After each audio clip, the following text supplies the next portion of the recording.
Storygram Network. Hosting for this podcast is generously provided by Transistor at transistor.fm. If you would like It's Not About Food podcast a week earlier and ad-free, please support me on patreon.com/It's Not About Food. For more information about my books, my work, and my body love cards, you can go to my website at itsnotaboutfood.com. Hi, my name is Laurelee, and this is It's Not About Food. So it's not about food, and it's not about weight. What is it about? Everything else. Because it's never ever about food or weight. Never ever. Not even one time. Not ever. Ever, ever.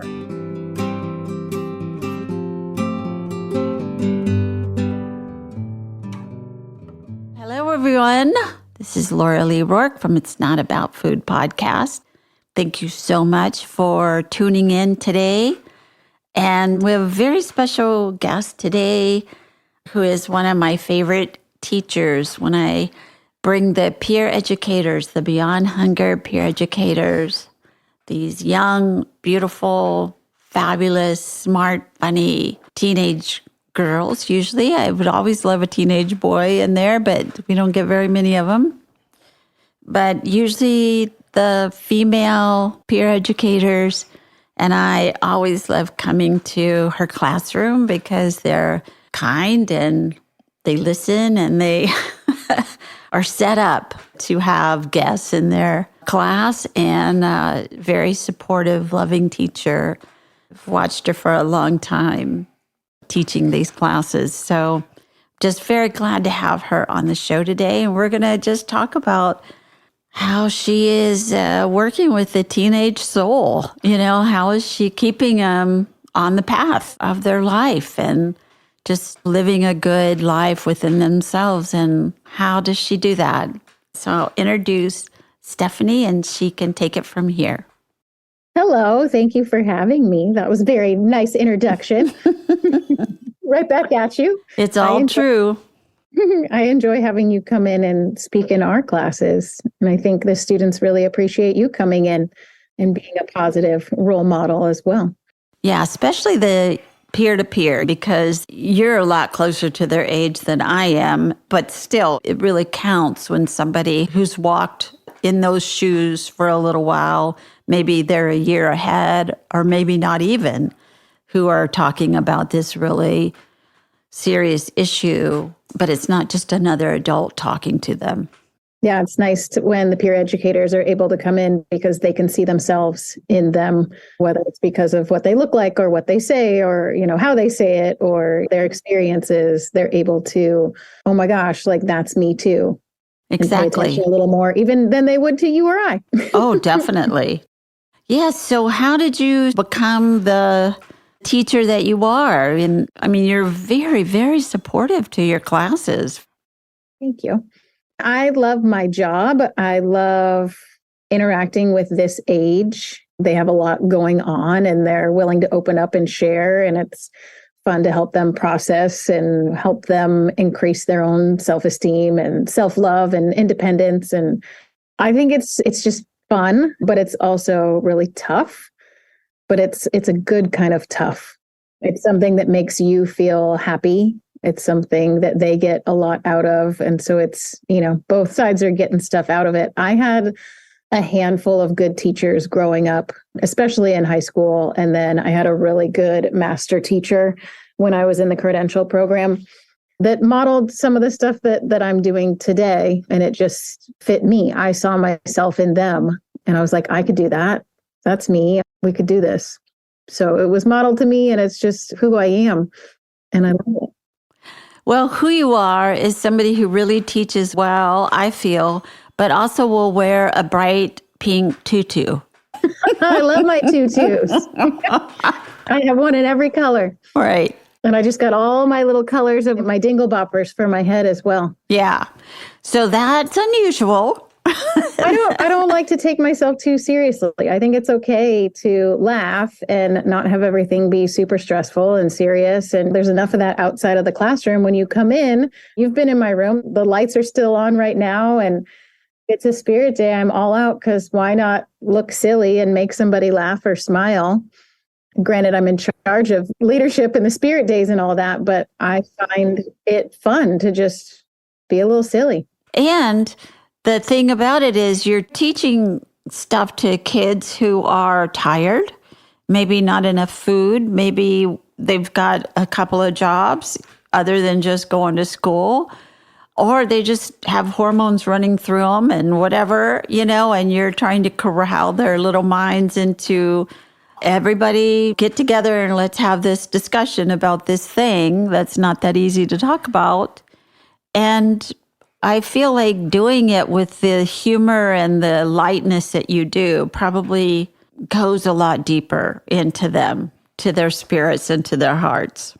Yeah, there's a lot of heavy topics in this unit. We just started the drug unit today, and you're talking about real things that they're experiencing or their friends are or their family members are. And it's tough as a teacher to constantly remember that like the behaviors that you're seeing aren't necessarily just that. It's other stuff. And it's tough sometimes. Kids are really rambunctious today because we're just coming back from break and we are talking about something serious. And you get a little annoyed or upset when they're not listening, but it's like, maybe this is not happening today. I had to deal with this all break.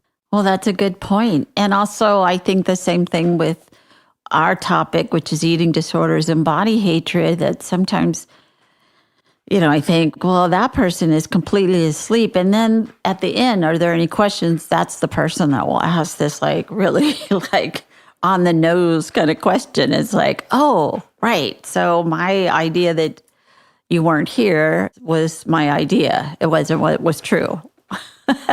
Yeah. Not always the ones that are making eye contact and doing the head nods that are actually listening. And I love that even right now you have a frog right behind your head. That's a paper mache frog that one of the first students I ever had, she was a freshman. She graduated in 2012. She made that and I just thought it was so cute. It has eyeballs on the other side. You can't see it. But yeah, I just like having all the fun stuff around my room, a little too much sometimes. No, it's good. And so how do you take these, with all of the stuff that they're bringing to class and allow them or teach them or give them the opportunity to lay that stuff down for the hour that they're with you, not even an hour, 55 minutes or whatever, and be open to what you're going to say and what you're going to teach? How do you walk that fine line? I do a lot of work in the beginning of the school year to get them to realize that I'm not here for just teaching you content. Freshman year is a scary thing, and I just want to be a welcoming room. I want to be a welcoming human, that if you want to sit in here before school, and I don't even know who you are, but you just want a warm room, great. If you want to come in and ask me questions, or you need a pad or a tampon, or you need a snack, there's so many little ways that teachers can connect with students. And I start a lot with that and just being honest. I make mistakes all the time and I call myself out on them and I laugh at myself and I just try to show them that, like I say it all the time, I'm a human being, not a robot. Yeah. And just letting them know that it's okay. You don't have to know all the things. I don't expect you to do all the things. Deadlines are important, but at the same time, like life happens and it's okay to give yourself a little grace every so often. So I think just setting that up and then, these are the things that we're going to talk about and it's tough. And like I said today, everybody in this room has been raised differently and has their own values and opinions, and you're allowed to have those values and opinions. It's all how you share them. We did a sharing exercise today, which is, a really vulnerable thing for some people. Because what if I say something and somebody judges me or whatever? This is the second time that we've done this activity. And I do a lot of work beforehand of this should be a space where you feel comfortable sharing. And if someone does feel comfortable, they feel comfortable in this room. That doesn't mean that you get to go tell all of your friends outside of this room. Just simple things that I don't think everyone thinks about. They're in high school. They hear something and they got to share it. And so reminding them that they felt comfortable with you in here. If you would like to have a weekly newsletter that has some information about recovery or what people are doing in the world or what I'm doing in the world, and just information about how to recover and what to do and how do we have faith and trust and love and openness to our own selves, you can go to my website at itsnotaboutfood.com. Storygram Network. Welcome to One Media, One Media. When you're whining with nurses. It's a place I like to call The Bleed. My name is Laurelee, and this is It's Not About Food. Storygram Network.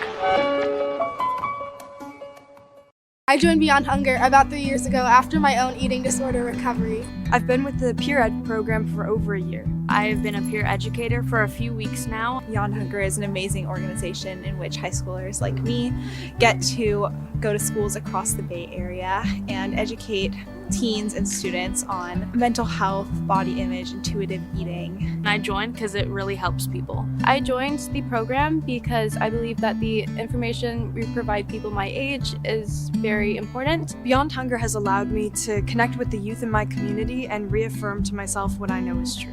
It has given me an opportunity to educate others and inform others around my age, and I just think it's a really wonderful program. Because I want to teach other teens what I never learned. Appreciating your body through its ups and downs, navigating diet culture, and learning about intuitive emotions and hunger. And I felt that it was super important to continue to make change in the community. My name is Laurelee Roark, and I am one of the founders of Beyond Hunger. My business partner, Carol Normandy, and I founded it in 1988.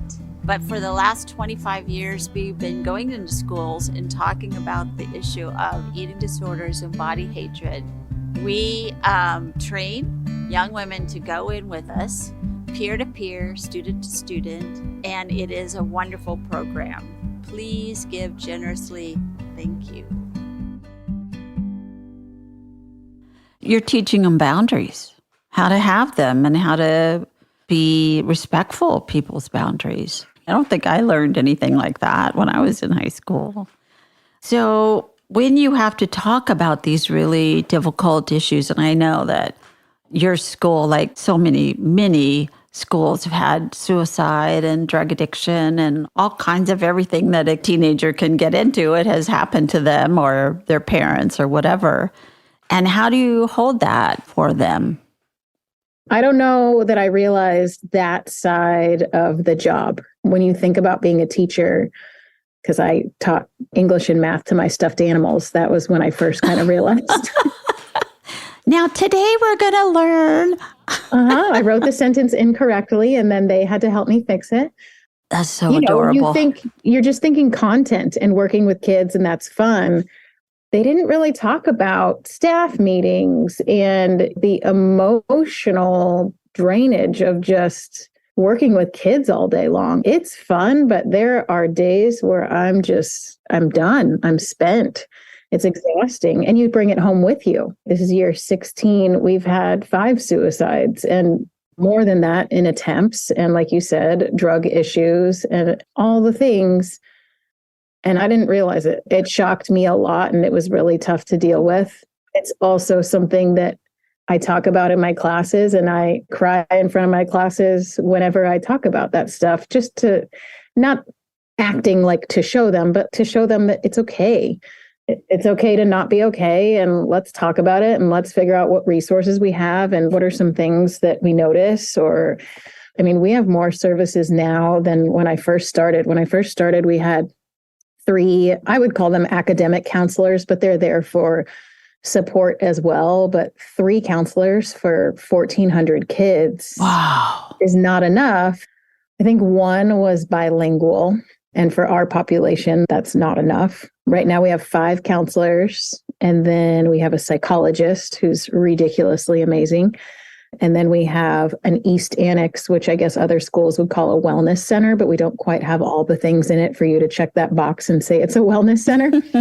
So we have different types of counselors. Currently, there's ones from the North Marin Community Services clinics.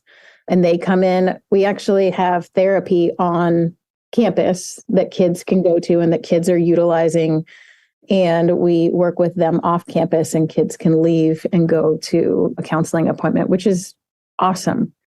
So great. I'm a firm believer that like everyone should have a therapist or someone to talk to, someone that you can trust and get this stuff out of your mind, whether it's verbally, writing it, drawing it, whatever your thing is, to help you process and get through this. Because if we just hold it in, it's not going to do us any good. Yeah. We were maybe 10 years into Beyond Hunger when Carol and I decided that what we wanted to do was start the peer education program. We had to think about it and then build it and then see what happened. I thought, I'll just teach them how to talk about this in front of a classroom, and that'll be that. Well, no, if you're going to open up this can of worms, or if you're going to open up to eating disorders, addiction, body hatred, your family, whatever is going to open up when we start talking about really true stuff, there's got to be some support for these teenagers that are standing in front of the class. Even if they're like talking about this, like they know everything about it, they have a lot of feelings about it. And so part of the program is just helping the helpers to get through what they just did at school last week. I didn't realize that was going to happen, or I probably wouldn't have done. No, I would have done it, but I would have gone into it with my eyes wide open a lot more than I did. And now I can't imagine doing it without that. So I know that you're in charge of like spirit for the school. Yep. The leadership advisor would be I like to call myself activities director because it just sounds really fancy, but I'm the leadership teacher. And so you're teaching kids to be leaders? I jokingly said I would like to call it Event Planning 101, but they can't change the name of it because colleges won't recognize that. I see. But it essentially is a representation of the entire school. So you have all 4 grade levels in it, and they are working together to essentially bring a lot more positivity on campus, whether that's a spirit day, whether it's, cooking food at lunch or a dance or some other activity. They just come up with ideas, and they're also fundraising. Our biggest fundraisers, senior year is for the prom. It's like a $50,000, $60,000 event. And so they're putting on all these fun things and coming up with fun ways to engage and include students on campus. And it's really tough. They put a lot of time and effort into this stuff, and people are very quick to shut it down and say, that was boring, or I don't like that, or why did you do it this way? Yeah. Right. They're very quick with the negative feedback. And I try my best to praise them and acknowledge all the wins that we had, because they don't hear it as much from their peers. Well, because it's so uncool to be all happy about something. Well, and it's super easy to critique something and say that you don't like it. It's another thing to come up with that constructive criticism of, okay, that was boring, but here's an idea of how you could do this and this. But I'm really proud of them. They work really, really hard. And, if I didn't have them, I'd be doing it by myself, which I probably wouldn't do. Right. Sort of hard to do it by yourself. Yeah, I always see a lot of, on your off hours, you've got a classroom of a bunch of people in there and you're still doing stuff. Your dedication is a beautiful thing to see. Yeah, I have a tough time saying no, and I don't mind if they're in my room. I know that there's some teachers that it's like, get out. It's adult time. And I get that. Like, you're around kids all day. There's times where I leave and I go over and I walk over to my friend's room and have some adult time. But in general, I don't mind if they're in here. I turn on Disney Plus and they pick a movie and they can watch something at lunch or before school or whatever. That's very sweet. You're keeping them engaged. I mean, that's what's great about it. I remember being so isolated in high school and so felt like it was me and the world was behind a curtain. So it's very important that you do what you do and bring people in. I do want to ask you, if somebody was thinking about being a teacher or somebody was wanting to work with teens a little bit, what kind of advice would you give them, or what kind of way would you think that would be a good idea What would they need to do? I had a couple students, actually both from that. They graduated in 2018. They both texted me separately, a couple months apart, and said, I'm going to be a teacher. And my first reaction was, oh no, why would you do that? Because it's a struggle right now. I mean, it's always had its struggles, but just, I feel so old saying that, like, this generation, that kind of thing. It just sounds like something that some other generation said to you. Right. And I don't want to do that. But right now, there's a huge disconnect in like what school is and what your responsibilities as a student are. And, I'm here. Isn't that good enough? Do I have to turn this in? And there's really great students. They come in on time. They do their work. They have manners. Like, there are great students. And so I am not in any way saying that they're not great. These kids today. Right. Yeah. I think there's just a handful, whether it's in every class or whether you kind of take that handful and look at it as a percentage amongst the whole school, that it's just, this is not where they want to be. They're unhappy. They're going through things, or they've been traumatized, or they don't see a point to this. And instead of just playing the game and coming to class, doing whatever, they don't go to class, or they tell someone to F off. It's just behavior that I feel like I haven't seen in the past. And I don't know what that's a reflection of, because you could say it's parents, you could say it's the kid themselves, you could say it's us, that we're not setting the tone in the classroom, whatever it is. It just, teaching right now is really exhausting. So for those two girls that reached out to me, I was like, are you sure? And one works in the corporate world, and she's, it's better than this. And she's great with kids. She's babysit my kids, and she's going to do a great job because that's who she is. And I think to anyone that wants to get into this job, I don't think any amount of college or credential school is going to make you who you are. I think you are who you are, and you bring that into the room, and it works or it doesn't. Yeah, I agree with you. And I think about, we're in California, and so I think we're not having to worry about whether we can say gay in the classroom or whatever, or we can say pride. I mean, there's certain things that we get away with in California that I know other states do not allow. I don't know how teachers get through that, or librarians get through that. I don't know how they hold that, how they get through that. I don't know. I think that you're right. I think there is a lot on the whole world's plate right now. There's a lot to worry about. And we just went through that pandemic where all of our lives were turned upside down. So I think it's going to take a while for us to be okay.